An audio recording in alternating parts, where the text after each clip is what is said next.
ধসে পড়েছে আইসল্যান্ডের ব্রেইডা মার্কুর জোকুর বরফের গুহা।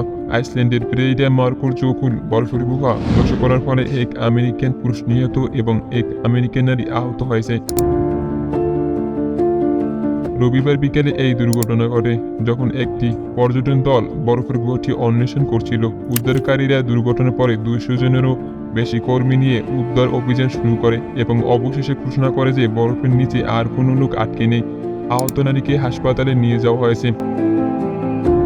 হিমবাহগুলোর গলন এবং জলবায়ু পরিবর্তনের কারণে আইসল্যান্ডের গুহাগুলির বিপদ বেড়েছে, যা পৃথিবীর গড়ের চেয়ে প্রায় 3 গুণ দ্রুত গরম হচ্ছে। হিমবাহটি একটি আগ্নেয়গিরি থেকে প্রায় 300 কিলোমিটার দূরে অবস্থিত। মার্কিন ভূতাত্ত্বিক জরিপের তথ্য অনুযায়ী ব্রেইডা মার্কুর জোকুর হিমবাহ 1900 শতকের শেষ পর্যন্ত বৃদ্ধি পাচ্ছিল, তবে 1930 সাল থেকে এটি গ্রিনহাউস গ্যাসের কারণে গলতে শুরু করেছে। আইসল্যান্ডের ভূখণ্ডের প্রায় 11% অংশ হিমবাহ দ্বারা আবৃত, যা উত্তর আটলান্টিকের একটি দ্বীপরাষ্ট্র।